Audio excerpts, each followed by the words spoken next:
All right, looks like we're live on Facebook. All right, what's up, everybody? Welcome back to another a special segment at the Late Night Show with Dr. Kojo. We have a special guest here, Dr. Sue Varma. She is the author of Practical Optimism. It's her new book. It just came out this week, so I will allow her to talk about it. We'll go ahead and get started. But before you talk about the book, Dr. Sue, could you let us know a little bit about who you are and what you do and what you stand for? Yes, thank you so much. So I am a psychiatrist, I'm a mom, I'm a wife, I'm a clinical educator. I work with patients, and I have a private practice where I do cognitive behavioral therapy, couples therapy, medication management. But really, I want to say, my focus is on now exceptional mental wellness and practical optimism. I started my career 20 years ago. I was in training when 9/11 happened. When I finished my training, I got recruited to be the medical director of a wonderful program that was helping folks who were, coming out of that. And I learned a lot about resilience. And then I, got really interested in optimism, which is a part of resilience. But optimism, no one ever looked at it. They were like, yeah, you're either born with this half glass, half empty, glass half full idea.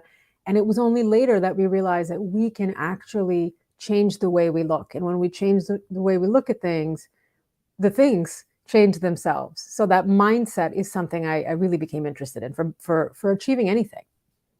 That's amazing. And when people hear the phrase, the word psychiatrist, they think about, oh, I'm going to get my medications refilled. So when it comes to optimism, you mentioned something about CBT earlier. Do you have Yes. a lot of patients who are surprised that you like to spend so much time on the therapy side of things? Yeah, I love that you asked that question because totally everyone, two things come to mind. Number one, psychiatrists only crazy. That's the word they have in their mind. You had to be crazy to go see a psychiatrist, right? And I hate Right. that because I'm like, yeah, that's not true. And we really need to invest in prevention, right? Like, let's not let the other shoe drop. Why do we wait so long? Why don't we have more screenings and checkups like the way we do to go see our doctor annually? And Right. then the therapy part, because to tell you the truth, I had to go through my own therapy, and I was in my training, and they tell everyone when you're training to be a psychiatrist, go, go, go to be trained as a therapist. And they didn't have the time. We didn't have the money, right? We were working 100 hours a week. We're all in medical student loan debt. I had to pay for college myself, medical school myself. It's a So I lot. was like, who's got time for New York City expensive psychiatrists?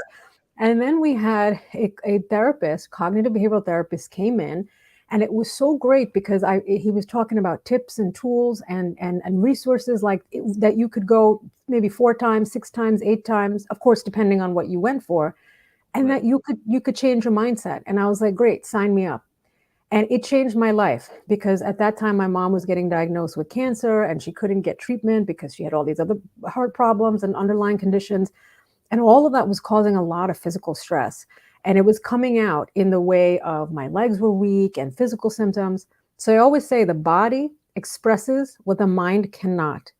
And that's Mm, why it's really I- important to real time process your emotions. So I became a huge fan of cognitive behavioral therapy. And I was like, when I finish my training, sure, I'm going to help people. I'm going to prescribe medication in very select cases, thoughtfully, carefully, if needed, because medications can be life saving and life changing. But so can the skills and the tools that stay with you for life. People don't understand. I find medication and I prescribe it in select cases when I carefully do an evaluation and I feel like it's very necessary. But otherwise, I say to people, hey, we've got so many other tools that I can help you with. That expression, when all you have is a hammer, everything is a nail. It's this right. idea that if that's all they do, then they're going to be like, oh, I think you need an antidepressant. And I'm like, okay, well, what about looking at their friendships, looking at their job stress, looking Right. at their partner relationships? Let's get to the source.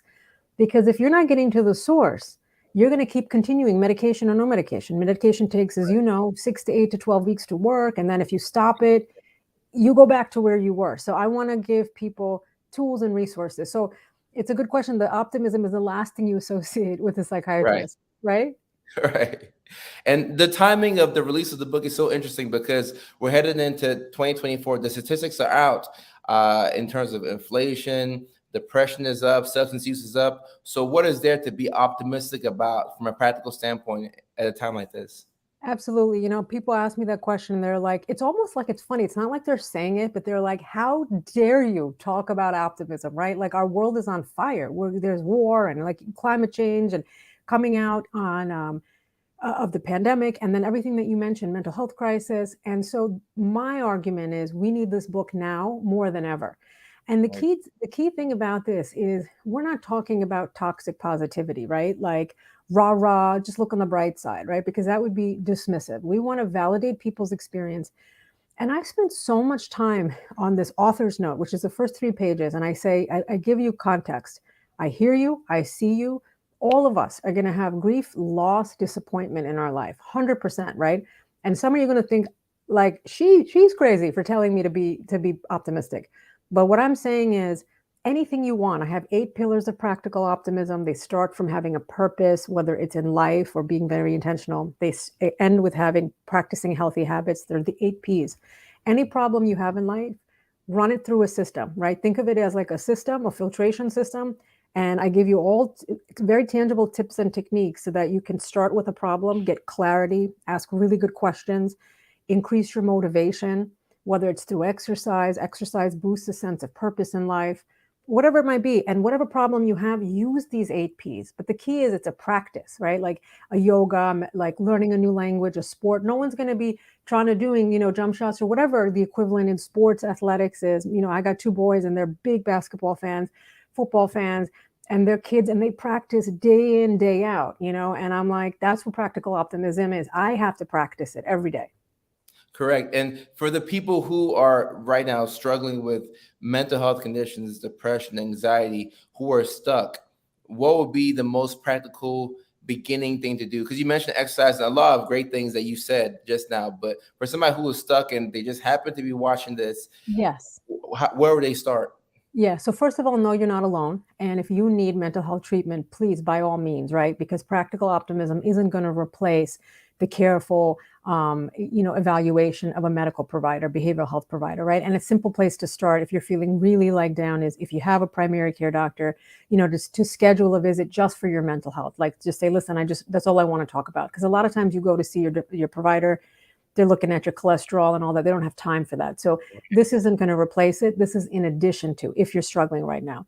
4 simple key habits. I was in a situation back in April 2020, April 2020, height of the pandemic, the death toll in New York City was rising, and I got a call from Global Citizen, and they're like, we're going to do a program, Lady Gaga, World Health Organization, the UN, Jimmy Fallon, all the late night show hosts, and Oprah, and all these fancy people are going to be on it. I was like, okay, great. I'll be at home. I'll be watching.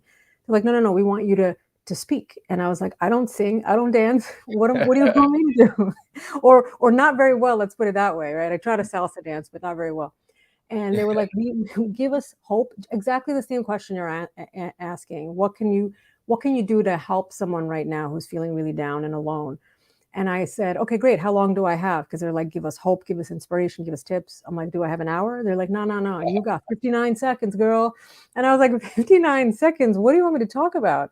So I said, okay, what am I doing in my life? And my dad is a psychiatrist. He's retired. I called him up whenever I got a problem. I was like, Dad, what would you do? And my mom, who's passed, I was like, what would mom do? And he's like, Sue, it only takes a second, or a few seconds to save someone's life. And that's all he said. And I was like, oh, he's like the Yoda. I got to go deep. Okay. So, That's profound.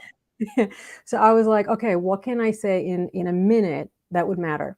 And so here goes. The 4 M's of mental health. I want you to every single day prioritize it as if your life depended on it, right? Because it does. And these 4 M's are simple science-backed habits, 10 minutes a day. Movement, whatever that looks like for you. It could be literally walking around the block. It could be doing a weight in your home. It could be a yoga mat. It could be stretching, but you have to move your body. The other thing is mindfulness. Mindfulness can be meditation. It could literally just be dishwashing, watching your show, listening, got a podcast on or something, but try to do something single-mindedly, whatever you're doing. Then my favorite, meaningful connection. And this is going deep. This is showing your vulnerability, saying, you know what, I'm down and out. Things are not working. Can I vent to you? You got 15 minutes for me? And then read the room, but go deep, be authentic, put the phones away. And also supplement the deep conversations with the lighter social snacking. You see someone at the water cooler at work, you see someone at the elevator. I'm really big on this, making eye contact, smiling with strangers, the small talk goes such a long way.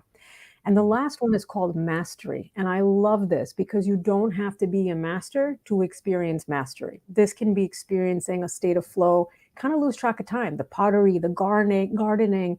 For me, it's the bad salsa dancing. Again, don't have to be a master to experience mastery. And to be honest with you, so much of that music, I remember during medical school, we were working day and night, gross anatomy lab, and music really, like once a week I was able to, like, go to a salsa dancing lesson at 7 p.m. and listening to, Mark Anthony, or I don't know, Julio, no, Enrique Iglesias, like all these fabulous, whoever was in at the time, The like, throwbacks, yeah. yeah, the 20 years ago. But anyway, you don't have to be a master, and that master to experience mastery, and whatever gives you flow, golf, whatever sport, do it. Because one question I always ask people: what do you love to do in life, and when's the last time you did it?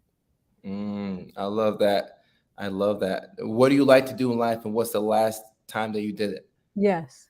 That's amazing. So we had movement, we had mindfulness, then we had meaningful connections, and then we had Yes. mastery. Exactly, the 4 Four M's of M's. mental health. And make a little note from this, put it in your phone if you have it, write it on a piece of paper, stick it on your fridge, and in like a prescription. Like back in the day before we went to digital, prescribing, e-prescribing, I would write it on a prescription pad, Right. I you remember know? that those Like it days. was like it was an exercise, and they would be like, "Oh my," because again, like from the psychiatrist, they're like, "Oh, you're gonna give me a medication," and then they're like, "Oh no, there's something else." And I have really bad handwriting, notoriously, so as a lot of doctors do.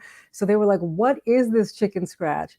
But 10 minutes a day, 4 habits. So it could be, if you're lucky and you got 40 minutes, great. If not, spread the 4 M's throughout the week. But if you can do one face-to-face contact, like this counts, right? Like video chat, if you can meet in person, but don't forget to go deep, right? Because then a lot of times we're kind of, got the mask on and everything's great and look at me. And saw something really interesting. It was talking about how millennials, it was are very invested in looking rich to other people, and I was Mm, just thinking yeah. how everyone is always keeping up. But it was very interesting that they were calling out, a particular generation for being more so. So just to be mindful that we're all invested in our image, and it's human nature, but it's Mhm. okay to be like, "Nah, I'm not doing well." And I Right. love your Be authenticity because you're so, vulnerable. yeah, be vulnerable. And I love how you are so kind of open and vulnerable, and you kind of open, like, normalize and level the playing field, because people are watching you and they're like, "Okay, he's doing great things." And at the same time, he's very open about his life and what he's been through. So I think that's really reassuring and comforting, and gives permission for people to open. There's a saying, compassionate listening is giving the other person permission to empty what's in their heart. And that's so deep. And for me, when I share what I'm going through, like you said, it gives people permission to connect with you, because maybe they see what Instagram portrays, but then you're not able to really connect on a human level when we just post highlight after highlight. The Totally. struggles the struggles are a better catalyst for a deeper and meaningful conversation, wouldn't you say? Totally, absolutely. And I have to say, some of my closest friendships have come out of hardship. And that may seem so odd, but I can tell you, if you want to accelerate a friendship, start opening up to the person. Of course, we want to be mindful of what that other person's bandwidth is. So that's where sort of asking them, is it okay? And then once you're talking, I would say 15 minutes is kind of the sweet spot, when if you're venting and the other person's not interested or doesn't have the bandwidth, you want to be respectful. Right. But at the same time, you have to go deep, and you have to be Agreed. open again. And those friendships that I've made, I always joke about how certain life experiences, whether, I don't know, it's the military and boot camp or boarding school or medical school, grad school, like they bond you. Hardship really connects all of us. I completely agree, and I would say the same. I've built so many meaningful connections based off of a place of feeling empty or lonely, or just a more genuine expression of yourself. I Yes. completely agree. And there's something really so beautiful. Like last night, I was telling you that I had a book launch event, and some of my dear friends like flew from all over the country, and it was so, and even from like Central America, like random places. Wow. A friend had come in from Mexico, one from LA, one from Chicago, and they knew that I'm in the middle of this book tour. I don't have a lot of time to hang out before, after. They were so understanding, and they were like, "What do you need us to do?" And they were like running around. I was mentioning it was like sold out, standing room only. It was like a cold February New York City night. And That's I was like, awesome. no one's going to come. It's President's Day week. So many of my friends were out of town traveling, but it meant so much that I had friends and supporters. And, I don't give myself permission so much to celebrate, to take in the good. It's just like I was raised work, head down, humble. And to be able to take in the love, to let people do nice things for you, to show the support, it validates all the things that you're doing when you're putting yourself out there to help other people. So the kindness and the generosity that you get back, allow yourself to be vulnerable. And I went deep in this book, in the first chapter of this book. Man, my friends are like, yeah, you put it all out there. Like, you're breaking down. You sure, Sue, you want it out there? Because people see psychiatrists, but they don't see a human. So I Mhm. like the fact that you start off with vulnerability, because when you start off that way, it gives people permission to say, okay, this is a human being I'm talking to. Yes, yes, exactly. And it's funny, this was so random, but some of my, we were taught, at least back when I was training, that, as a psychiatrist, you're supposed to like have a wall, not a wall up, but you're supposed to be a blank slate for your patients. Right. You're not supposed to say so much about yourself. And I can't tell you, when I meet people in a social context and I put it all out there. Like, I'm not good at this, I'm not good at that. They feel like they're my friend, and then they're like, oh, you're like a normal person and I could be friends with you, and by the way, can I be your patient? And I'm like taken back, because I was like, my whole life now, and Right. we can't go there now. But for them, they feel so comfortable, and they're like, "Oh, this is the person I want, who I can relate to." And so it's different, things are changing, because when I was training, we didn't have social media, like it was. It's very new, that people don't realize that this is really new for us to express ourselves like this. Very Yes. new. Yes. And I have one question for you, but before I ask that question, somebody in the audience has a question. So we have two more questions for Dr. Sue Varma tonight. Jordan Lindsay says, any advice on how to help middle schoolers with practical optimism? A school-based therapist here. Oh, I love that. So I would say depends, because my one of my older kid is going into middle school, and like he's like, okay, let's talk about optimism, but it's very surface level at this point. And it's like, okay, help me understand, what are we talking about here? And it's just like, what, it's positive thinking backed by positive action, right? And that's the big thing. And I have a chapter on proficiency, which is basically self-efficacy, and it's this idea that we just try. Sometimes you have to put the cart before the horse. You may have been told you're not good at something. Math, I'm not a math person. I'm not a science person. That's nonsense. Yes, certain people may gravitate towards certain things. They may come easier, but I can attest from personal experience of someone who, yes, sciences were better, easier for me, and the English, but the math, calculus, oh, over my head. Physics, over my head, right? Organic Right. chemistry somehow I got, but through great difficulty. And then I ended up tutoring it. But I had a professor who was like, girls don't understand this, that no girls ever gotten an A in organic chemistry. And in 30 years, they don't have the visual spatial reasoning. And me and two of my girlfriends, we were like, but we got to go to med school. This is going to be the hump. And we studied and we got help. And then we ended up getting an A the first time in like 30 years. So, and then we Wow. ended up tutoring the class. So don't let anyone tell you you don't have the ability to do X, Y, and Z. You be your own determiner of that. And the way you do it is by getting help, by asking for help, by rolling up your sleeves, and really being committed and dedicated, to be like, I'm going to fight this, but you have to want it. And I think a little bit of struggle for kids, my parents were like, yeah, you want to be a doctor, you go pay for it, and it's so funny because Right. they were like, good for you. And I was like, nowadays parents would do anything if their kids wanted to pursue Yeah. higher education. And they often, to their kids' detriment, are trying to always bail them out, I feel like, so I think Yeah, parents have I to see be that a careful. lot. Yeah. Let your kid fall a little bit. We're not talking about big safety things, but letting them experience the natural consequences within reason, within safety, within boundaries, so that they experience it. Don't take out too many hardships out of their life. I see a lot of young people, they're no longer doing chores at home because they're working. I mean, they're doing jobs around they're doing like sports around the clock. They're studying around the clock. And there's something to be said about chores in the home, and also the idea of having a regular old job, like when Yeah. we were growing up, you did a minimum wage job, and that builds character and that builds grit. Because I also talk to a lot of high schoolers, and what they're just like, we have so much pressure. Everyone just wants us to go to an Ivy League. We don't even care to go to the Ivy League. It's the parents, the teachers, and the coaches, and we're getting it from all ends. This pressure. We have nowhere to go. We don't see our friends anymore. We know that young people only see each other 40 minutes a day, like outside of school, because they're so busy. And then they're filling the time with social media, 8 hours, 9 hours.